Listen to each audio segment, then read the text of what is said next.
Nogo Sosro Sabu Inten halaman 146 sampai 155. Rupanya otak Roro Wilis pun tidak begitu tumpul, sehingga ia berteriak menebak. Telapak kaki manusia? Iya, sahut Maeso Jenar. Telapak kaki yang masih agak baru. Pasti seseorang baru saja melewati daerah ini. Mungkin ia adalah penduduk daerah Pleritan ini. Atau mungkin... Maeso Jenar tidak melanjutkan perkataannya. Tetapi Roro Wilis dapat menangkap kelanjutannya. Mudah-mudahan bukanlah penjahat-penjahat itulah yang sengaja dikirim untuk memata-matai perjalanan kita, katanya. Perlahan-lahan, Maeso Jenar berdiri sejenak. Otaknya bekerja keras untuk mencoba menebak siapakah kira-kira yang meninggalkan bekas tapak kaki yang masih segar itu.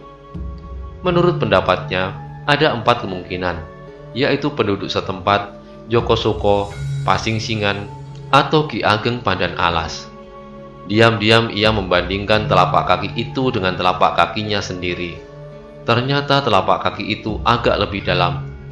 Menurut pendapatnya, pastilah orang itu adalah orang yang gemuk sekali, atau orang yang membawa beban agak berat.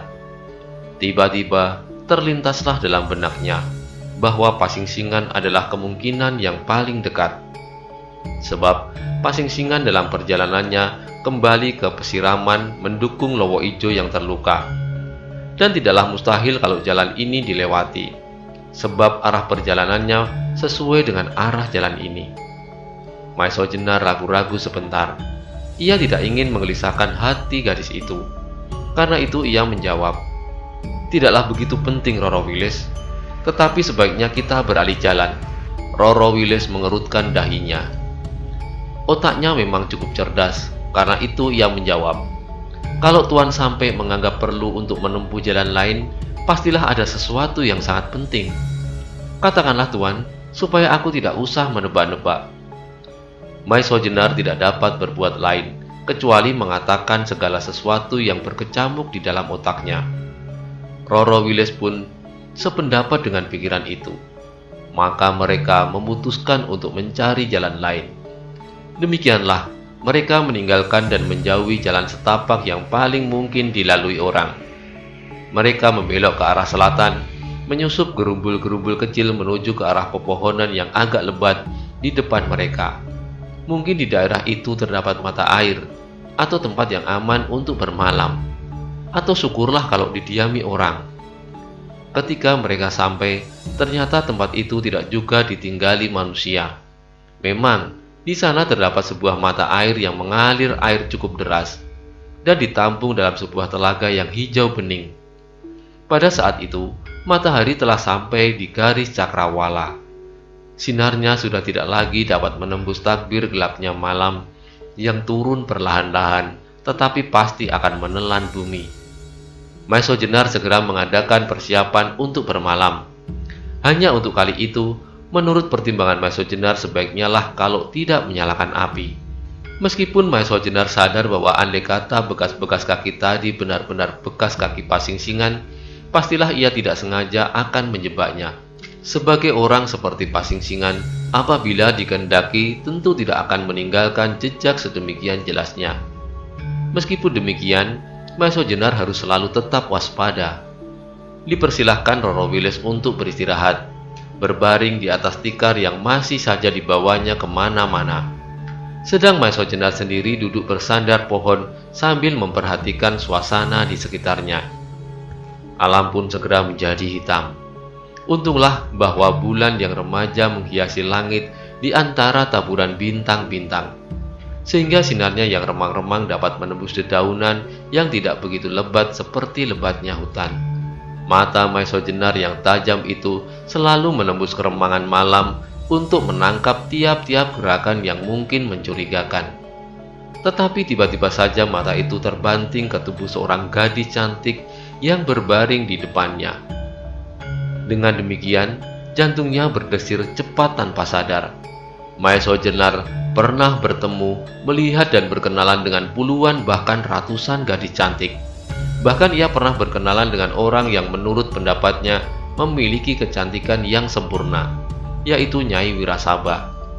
tetapi tidaklah pernah ia merasakan suatu getaran yang aneh seperti dirasakannya pada malam itu.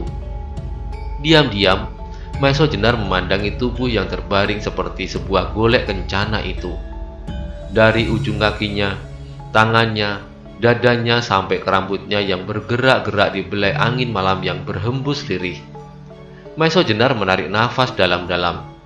Sebagai manusia biasa, Maeso Jenar juga kadang-kadang membayangkan suatu rumah tangga yang tentram dan lumrah. Tetapi segera Maeso Jenar dapat langsung memandang ke dirinya sendiri. Ia tidak lebih dari seorang perantau yang akan menjelajahi desa demi desa, hutan demi hutan, untuk mengabdikan keyakinannya. Untuk itu, maka masih banyaklah yang harus dikerjakan. Karenanya, oleh kesadarannya tentang dirinya, maka segala perasaan-perasaan yang berdesir di hatinya terhadap gadis cantik itu segera didesak sekuat-kuatnya. Maka dengan serta-merta direnggutnya pandangannya dari tubuh Roro Wilis dan segera dilemparkannya kembali ke arah bayang-bayang daun dan ranting-ranting yang selalu bergerak-gerak seolah-olah sedang mengganggunya. Angin malam yang berdesir di dedaunan masih saja menyapu wajahnya. Dan sekali-sekali terdengar di kejauhan ringkik kuda liar yang terkejut mendengar teriakan-teriakan anjing hutan. Dalam keadaan yang demikian, tiba-tiba saja ia terbanting kembali ke dalam suasana yang kini sedang dihadapi. Suatu daerah asing yang diliputi oleh suasana yang membahayakan. Segera diangkatnya kepalanya, serta diperhatikannya keadaan di sekelilingnya dengan seksama. Sebagai seorang yang mempunyai pengalaman yang luas, Maeso Jenar mendapatkan suatu firasat bahwa ada sesuatu yang mencurigakan. Mendadak telinganya yang tajam itu mendengar suara berdesir lambat sekali. Tetapi Maeso Jenar sudah cukup mendapat gambaran bahwa seseorang datang mendekatinya. Orang itu pasti bukanlah orang yang mempunyai ilmu yang terlalu tinggi, sebab gerak serta pernafasannya tidaklah dikuasainya dengan baik. Karena itu, sekaligus Maeso Jenar dapat mengetahui dari arah mana orang itu datang. Tetapi ia tidak segera mengadakan tindakan apa-apa. Ia ingin mengetahui lebih dahulu apakah kira-kira maksud orang itu mengintainya. Karena itu, ia tetap duduk di tempatnya, serta bersikap seperti tidak mengetahuinya. Meskipun dalam keadaan yang demikian, ia sudah bersiaga untuk menghadapi segala kemungkinan. Suara berdesir itu pun semakin lama semakin jelas, serta suara tarikan nafasnya semakin memburu pula. Tetapi pada jarak tertentu suara itu tidak lagi maju. Rupanya orang itu baru mempersiapkan diri untuk menyerang. Mendadak, Maeso Jenar terkejut ketika mendengar suara itu mundur dan menjauh. Segera Maeso Jenar tahu bahwa orang itu tidak bermaksud menyerang, tetapi hanya mengintai saja. Hal yang demikian itu malahan akan dapat mengandung bahaya yang lebih besar. Karena itu, segera Maeso Jenar bangkit dan dengan beberapa loncatan saja, ia sudah berdiri di samping orang yang mengintainya. Orang itu terkejut. Maeso Jenar yang dikira tidak mengetahui kehadirannya, kini tiba-tiba sudah ada di sampingnya. Karena itu tidaklah mungkin ia dapat melepaskan diri. Dengan demikian, ia menghentikan langkahnya dan tidak ada jalan lain kecuali mendahului menyerang. Orang itu segera mengangkat goloknya, dan dengan sekuat tenaga dibabatnya pundak Maeso Jenar. Mendapat serangan yang tiba-tiba, Maeso Jenar menjadi terkejut pula. Ternyata meskipun orang itu tidak dapat menguasai pernafasannya dengan baik, tetapi ia mempunyai keistimewaan pula. Mendengar desing golok yang terayun deras sekali, Maeso Jenar barulah dapat mengukur kekuatan tenaga orang asing itu.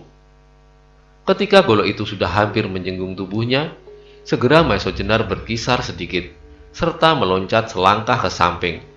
Dengan demikian, golok yang tak mengenai sasarannya itu terayun deras sekali, sehingga orang yang memegangnya agak kehilangan keseimbangan. Dalam keadaan yang demikian, Maeso Jenar segera meloncat maju dan menangkap pergelangan tangan orang itu. Langsung diputarnya ke belakang. Dengan sekali dorong, orang itu telah jatuh tertelungkup dan tidak dapat bergerak lagi, kecuali berdesis menahan sakit. "Kau siapa?"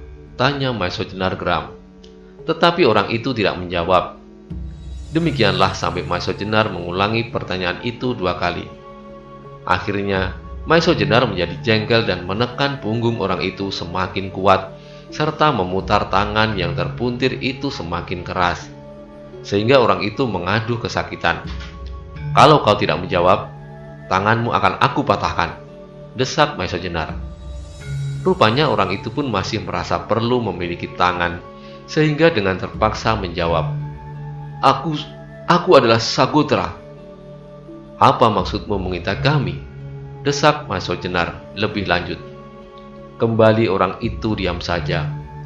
Maiso Jenar menjadi semakin jengkel dan ia menekan orang itu lebih keras lagi, sehingga orang itu mengaduh lebih keras pula.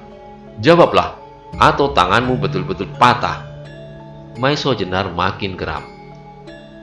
"Tak ada gunanya kau memaksa aku berkata lebih banyak lagi," jawabnya. Rupa-rupanya ia harus merahasiakan tugasnya betul-betul, sehingga sampai ke ajalnya kalau perlu. "Keadaanku sudah pasti. Berkata atau tidak berkata, aku akan menemui kematian. Karena itu, biarlah aku mati dengan menggenggam rahasia," sambung orang itu.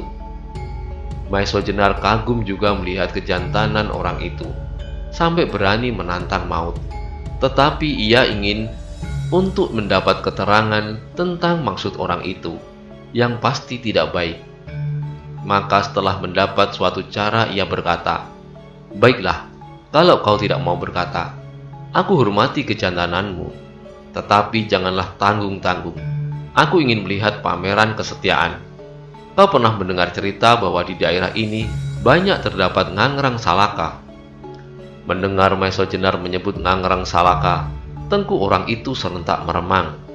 Jantungnya berdegup hebat, sampai tubuhnya terasa gemetar. Ngangrang Salaka adalah sejenis semut ngangrang yang luar biasa buas serta rakusnya. Binatang apapun yang sampai terperosok ke sarangnya pasti hancur dimakannya. Keluarga semut itu membuat sarang di bawah pohon-pohon yang sudah membusuk dengan memerlukan tanah 10 atau 15 langkah persegi. Tubuh semut itu besarnya tidak terpaut banyak dengan semut ngangrang biasa. Hanya warnanya yang merah mempunyai beberapa baris-baris putih perak. Maiso Jenar merasakan bahwa kata-katanya mempunyai akibat pada orang itu. Dengan demikian, ia melanjutkan, "Kalau kau belum pernah mendengar, baiklah, kau akan aku perkenalkan dengan semut itu. Tetapi sebelumnya, lebih baik kalau kakimu aku patahkan dulu, supaya kau tidak dapat lari darinya."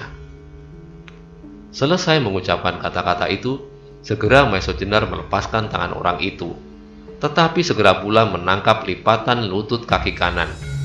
Sedang tangan Maiso Jenar siap mematahkan pergelangan kaki kirinya, dijepitkan pada lipatan lutut kaki kanan. "Jangan, jangan!" teriak orang itu tiba-tiba. "Bunuhlah aku dengan cara lain, tetapi aku jangan kau siksa di sarang semut Salaka. Itu adalah urusanku. Sekendakkulah untuk memilih cara bagaimana sebaiknya membunuh kau," jawab Maiso Jenar. Tampaknya Maiso Jenar betul-betul akan melaksanakan ucapan itu. Karenanya maka kembali orang itu berteriak, "Jangan, jangan! Bunuhlah aku dengan cara lain." Kembali Maiso Jenar tertawa dingin. Seorang yang telah berani menyatakan dirinya sebagai pengemban tugas seharusnya tidak takut menghadapi segala macam bahaya. "Aku sama sekali tidak takut mati, tetapi cara kematian yang demikian adalah mengerikan sekali. Lepaskan aku dan biarlah aku bunuh diri," teriak orang itu. Kembali Maiso Jenar mengagumi orang itu, tetapi keterangan yang diperlukan harus didapatnya. Maka katanya, "Kalau kau mau berkata, aku beri kau kebebasan untuk memilih jalan kematian." Lagi orang itu diam menimbang-nimbang.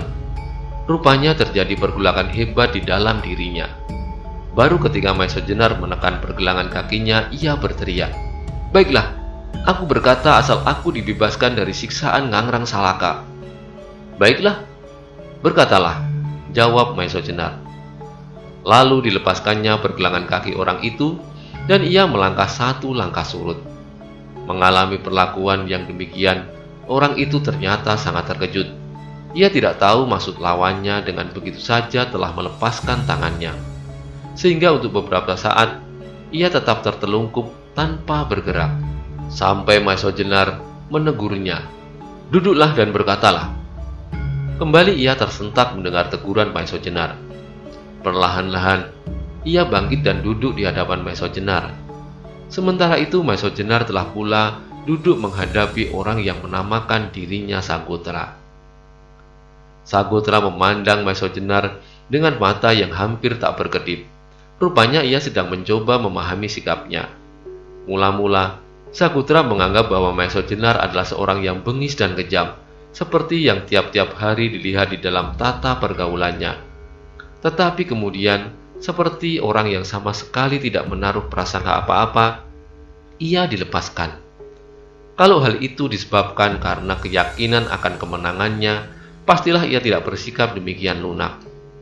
Mungkin ia sudah diangkatnya tinggi-tinggi, diputar di udara, lalu dibantingnya ke tanah. Barulah setelah setengah mati, disuruhnya ia berkata. Atau mungkinkah segala-galanya akan dilakukan nanti setelah ia selesai berkata? Sebab menurut pertimbangannya, tidaklah mungkin orang yang melakukan pengintaian seperti apa yang dilakukan itu akan dilepaskan, karena akibatnya akan membahayakan. Mengingat hal itu, Sagotra menjadi ngeri. Maesho Jenar menangkap kebimbangan hati Sagotra. "Sagotra, berkatalah, aku hanya ingin keteranganmu. Lebih daripada itu, tidak." Sagotra sama sekali tidak mengerti maksud Maesho Jenar. Tetapi meskipun demikian, ketakutannya menjadi jauh berkurang. Menilik sikap, kata-kata serta maksudnya, pastilah Maesho Jenar bukan orang yang bengis dan kejam. Karena itu, Sagotra menjadi malu kepada dirinya sendiri, bahwa orang yang dipercaya untuk melakukan tugas ini dapat luluh hatinya hanya oleh gertakan saja. Tetapi di samping itu, ia menjadi kagum pada Maesho Jenar yang mempunyai sifat-sifat yang tak pernah dijumpainya dalam tata pergaulan di sarangnya. Tiba-tiba saja ia merasa kengerian dan kejemuan untuk dapat bertemu dengan gerombolannya kembali. Ia tidak pernah merasakan betapa indahnya hidup manusia yang dapat menikmati terbitnya fajar, serta bulatnya bulan, serta betapa tentramnya hidup ini apabila ia berkesempatan mengagungkan alam. Lebih-lebih penciptanya, Tuhan yang Maha Agung. Hal yang demikian tidaklah pernah dialami selama Sagotra hidup di dalam sarang gerombolannya, di mana setiap saat hanyalah berlaku hukum kekerasan dan pembunuhan bagi mereka yang tidak mentaati peraturan. "Tuan," katanya kemudian, "benarkah Tuan yang bernama Ronggo Tohjoyo?" Maesho Jenar mengangguk mengiyakan. "Aku telah mendapat tugas untuk mencari Tuan," lanjutnya. Kembali Maesho Jenar mengangguk perlahan. "Sekarang aku sudah kau temukan," kata Maesho Jenar. "Ya, aku sudah menemukan Tuan. Tetapi keperkasaan Tuan jauh di atas dugaanku, sehingga Tuan tanpa menoleh dapat melihat kedatanganku. Tetapi kenapa kau tidak berbuat sesuatu pada saat kau temukan aku? Bahkan kau hanya mengintip lalu pergi." Sagotra membetulkan duduknya. Lalu jawabnya, "Memang, aku hanya mendapat perintah untuk menemukan tempat Tuan. Sesudah itu, aku harus melaporkan. Sebab kami yakin bahwa untuk menangkap Tuan, diperlukan 10-20 orang yang tergolong tingkat atasan dalam gerombolan kami." "Kau ini sebenarnya termasuk gerombolan apa?" tanya Maesho Jenar kemudian. Kembali orang itu ragu-ragu. Dengan menyebutkan nama gerombolannya, mungkin sangat tidak menguntungkan baginya. Tetapi ketika ia melihat wajah Maesho Jenar yang sama sekali tidak memancarkan rasa permusuhan, hatinya agak sedikit tenang. Meski dengan jantung berdegup, berkatalah Sagotra, "Tuan, sebenarnya aku sama sekali tidak berani menyebut nama gerombolanku, sebab aku tahu bahwa Tuan mempunyai persoalan yang mendalam dengan pimpinanku. Meskipun demikian, karena sikap Tuan yang tak pernah aku temui dalam gerombolan kami, menimbulkan kepercayaan pada diriku bahwa Tuan mempunyai kepribadian lain daripada orang-orang kami. Orang itu berhenti sejenak untuk meyakinkan kata-katanya sendiri. Lalu sambungnya, "Tuan, kami adalah gerombolan Lowo Ijo." Pengakuan itu sama sekali tidak mengejutkan hati Maiso Jenar. Memang, ia sudah mempunyai dugaan bahwa kemungkinan terbesar orang itu datang dari gerombolan Lowo Ijo atas perintah Pasingsingan. Hanya kecepatan mereka bertindak itulah yang mengagumkan. "Saputra," kata Maiso Jenar kemudian, "aku dengar gerombolan kini sedang dibekukan. Benarkah itu?" "Benar, Tuan. Tetapi meskipun demikian, kami beberapa orang tetap dalam tugas kami. Sedang orang lain yang tidak diperlukan diperkenankan untuk sementara meninggalkan sarang kami. Tetapi kami 25 orang yang merupakan anggota inti di bawah pimpinan Wadas Gunung, saudara muda seperguruan Lowo Ijo, harus selalu bersiap untuk setiap saat bertindak," kata Saputra. Mendengar nama Wadas Gunung, Maiso Jenar jadi teringat pada Watu Gunung, yang menurut Samparan juga merupakan saudara muda seperguruan dengan Lowo Ijo. Karena itu ia bertanya, "Saputra, kenalkah kau dengan Watu Gunung?" "Ya, pastilah aku kenal. Ia adalah saudara kembar Wadas Gunung, dan kedua-duanya saudara seperguruan Lowo Ijo. Aku juga sudah mendengar kabar yang dibawa oleh Ki Pasingsingan bahwa Watu Gunung telah Tuan binasakan ketika ia sedang mengunjungi kampung kelahirannya. Serta karena itu pula lah sekarang kami 20 orang di bawah pimpinan Wadas Gunung sendiri sedang mencari Tuan," jawab Saputra. Mendengar keterangan terakhir dari Saputra ini, hati Maiso Jenar tergoncang pula. 20 orang sedang mencarinya. Sementara itu, Saputra melanjutkan, "Tetapi anehlah Tuan, bahwa kali ini Ki Pasingsingan salah hitung. Hal seperti ini belum pernah terjadi. Kami telah mendapat petunjuk untuk mencegat Tuan di suatu tempat. Menurut perhitungan Ki Pasingsingan, pada hari ini menjelang malam Tuan pasti sampai ke tempat itu. Tetapi ternyata perhitungan itu meleset, dan Tuan telah mengambil jalan lain menghindari tempat yang telah kami persiapkan untuk menjebak Tuan. Karena itu, kami 5 orang telah disebarkan untuk mencari Tuan." Maiso Jenar mendengarkan keterangan Saputra dengan penuh perhatian. Akhirnya ia bertanya, "Kapankah Pasingsingan sampai ke sarang gerombolanmu?" "Kemarin lusa," jawab Saputra. "Kemarin lusa?" ulang Maiso Jenar dengan herannya. Sulit baginya untuk membayangkan kecepatan berjalan Pasingsingan. Ditambah lagi ketika ia teringat telapak kaki yang masih tampak baru yang ditemuinya sore tadi. Maiso Jenar menjadi bertambah heran lagi. Kemudian Maiso Jenar bertanya, "Adakah orang lain yang kau temui lewat jalan yang seharusnya aku lalui?" "Tidak, Tuan, tidak ada. Kalau ada, pastilah orang itu kami tangkap. Sebab pasti orang itu kami sangka Tuan. Karena di antara kami tidak ada yang pernah mengenal wajah Tuan, kecuali hanya ciri-ciri Tuan yang digambarkan oleh Ki Pasingsingan." Maiso Jenar menjadi bertambah heran. Adakah pihak ketiga yang sengaja memberi tanda kepadanya supaya mengambil jalan lain? Ia menjadi bingung, menimbang-nimbang. Tetapi sampai sekian lama tak dapat ia memecahkan teka-teki itu. Satu-satunya kemungkinan yang membayang di kepala Maiso Jenar hanyalah Ki Ageng Pandan Alas. Belum lagi masalah telapak kaki bisa dipecahkan, mereka melihat di arah sebelah selatan warna merah membayang di udara. Pasti di sana ada orang yang menyalakan api. Segera Maiso Jenar ingat bahwa Wadas Gunung beserta 20 orangnya sedang bersiap menghadangnya. Tetapi menilik arahnya, pasti bukan mereka. "Saputra," kata Maiso Jenar kemudian, "kawan-kawanmu kah yang menyalakan api itu?" Saputra memandang pula ke arah warna merah yang mewarnai keremangan malam. Ia menggeleng perlahan. Lalu jawabnya, "Bukan Tuan, itu pasti bukan kawan-kawan." mereka menghadang Tuan tidak di arah itu. Lalu, siapakah menurut pendapatmu yang menyalakan api itu? Sagotra tampak berpikir sejenak dan akhirnya ia menjawab, Tuan, mungkin itu adalah orang tua yang agak kurang waras, yang merupakan satu-satunya penghuni daerah ini. Satu-satunya? Sahut Maesho Jenar agak terkejut. Jadi di daerah ini tidak lagi ditinggali manusia kecuali orang tua itu. Sagotra menggelengkan kepalanya. Tidak, Tuan. Memang daerah ini sekarang sama sekali kosong, kecuali seorang itu, jawab Sagotra kemudian.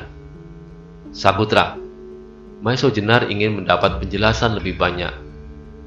Beberapa tahun yang lalu, aku pernah menempuh perjalanan melewati daerah ini. Di sini banyak aku temukan perkampungan-perkampungan yang dilingkupi oleh sawah serta ladang. Tetapi sekarang, aku sama sekali tidak lagi melihat sebuah desa pun di sini. Bahkan seperti yang kau katakan, bahwa di sini tidak lagi ditinggali manusia kecuali seorang itu saja. Benar, Tuan, jawab Sagotra. Beberapa tahun yang lalu, memang daerah ini merupakan daerah yang cukup ramai. Tetapi sejak Lowo Ijo menghentikan kegiatannya, daerah ini menjadi daerah yang paling banyak mengalami keributan.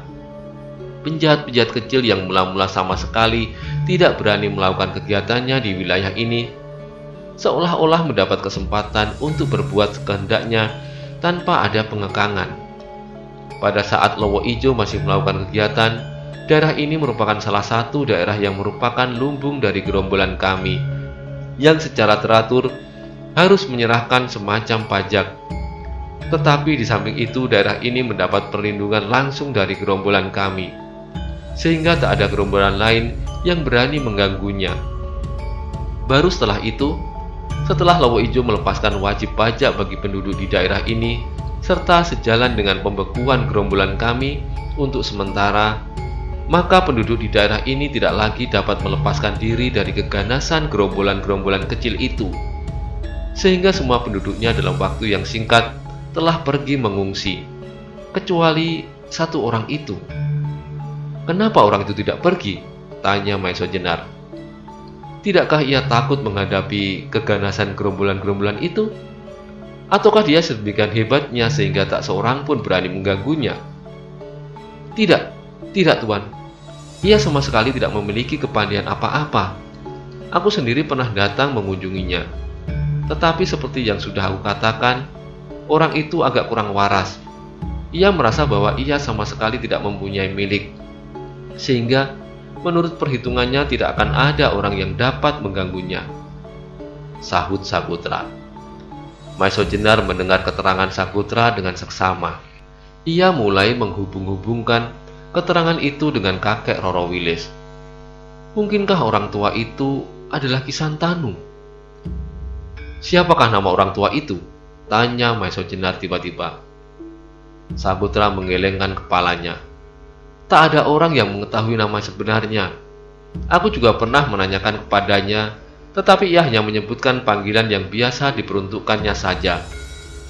Ya, siapa panggilan itu? Desak Maesho Jenar. Orang memanggilnya dengan sebutan Ki Ardi. Ardi? Ulang Maesho Jenar. Sagotra mengangguk. Tiba-tiba terlintaslah dalam benak Maesho Jenar bahwa Ardi dapat berarti gunung. Sedang kakek Roro Wilis pun berasal dari daerah pegunungan.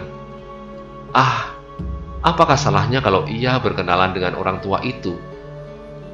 Sagotra, katanya kemudian, dapatkah kau menunjukkan jalan ke rumah Ki Ardi itu? Sagotra diam-diam menimang-nimang. Ia menjadi agak kebingungan tentang dirinya sendiri. Ia belum mendapat penyelesaian. Sekarang ia mendapat pekerjaan baru mengantarkan Maesho Jenar ke rumah orang tua itu. Tetapi sesudah itu, lalu bagaimana? Mestikah ia harus bunuh diri atau Maesho Jenar akan membunuhnya?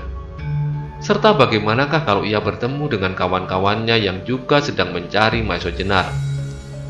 Maesho Jenar melihat kebimbangan dan kebingungan hati Sagotra serta sedikit banyak menangkap perasaannya.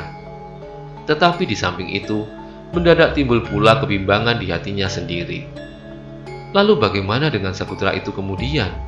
Kalau orang itu dilepaskan, maka soalnya akan berkepanjangan. Pastilah ia akan melaporkan semuanya kepada Wadas Gunung dengan ke-20 kawannya. Dan ini berarti suatu pekerjaan yang sangat berat. Sedangkan untuk membunuhnya tidaklah terlintas dalam angan-angannya. Sebab orang seperti Sakutra bukanlah orang yang pantas untuk menerima hukuman yang demikian berat. Sebab ia tidaklah lebih dari seorang pesuruh. Karena itu, kemungkinan satu-satunya adalah membawa Sakutra itu seterusnya, sampai keadaan terasa aman. Mendapat pikiran yang demikian itu, maka Maisojenar segera mengambil keputusan. Sakutra, barangkali kau segan untuk melakukan perintahku, menunjukkan jalan ke rumah Ki Ardi, sebab kau merasa bahwa tak ada gunanya kau berbaik hati kepadaku. Tetapi ketahuilah Sakutra, aku terpaksa memutuskan untuk membawamu kemana aku pergi, demi keamananku. Kalau aku seorang diri, barangkali aku segera melepaskanmu. Lalu sesudah itu, aku dapat menyelamatkan diriku secepat-cepatnya. Tetapi sekarang, aku sedang melindungi seorang gadis. Karena itu janganlah membantah perintahku. Janganlah kau takut bahwa sesudah semuanya selesai, aku akan membunuhmu. Sebab bagiku kau tidak lebih dari sebuah alat yang tak perlu dirusak. Kalau yang berkata demikian itu Wadas Gunung atau salah seorang dari rombongannya, hati Sakutra pasti tidak akan banyak terpengaruh. Sebab ia tahu pasti bahwa kata-kata yang demikian itu sama sekali tak berarti. Bagi Wadas Gunung seperti kawan-kawan gerombolannya, tidak ada batas antara sahabat yang setia pada hari ini serta lawan yang harus dibinasakan hari esok. Tetapi yang berkata demikian adalah orang lain, orang yang baru saja dikenalnya, bahkan telah diserangnya dengan sekuat tenaga untuk dibunuh. Namun demikian orang itu masih berkata kepadanya bahwa ia masih boleh mengharap untuk dapat menyaksikan matahari terbit esok pagi. Dan kata-kata ini mempunyai kesan yang jauh berlainan dengan segala pujian, janji dan segala macam yang pernah keluar dari pemimpin-pemimpin rombongannya. Karena itu hati Sakutra bergoncang hebat. Tanpa sadar Sakutra meloncat, lalu bersujud di muka Maisojenar sampai mencium tanah. Dan anehnya sejak ia meninggalkan masa kanak-kanaknya, serta kemudian terperosok dalam dunia yang hitam kelam, baru sekaranglah orang yang bernama Sakutra itu sampai meneteskan air mata. Bukan saja karena ia terlepas dari keterkaman maut, sebab hal yang demikian itu telah sering kali dialami. Dalam segala kegiatannya, sebagai anggota gerombolan penjahat, banyak tangkapan-tangkapan maut yang dapat dihindari Sakutra. Tetapi ia tidak pernah merasa terharu sama sekali mengalami peristiwa-peristiwa itu, bahkan yang ada di dalam benaknya adalah dendam yang membara, serta kebanggaan dan kesombongan. Bersambung ke halaman 156.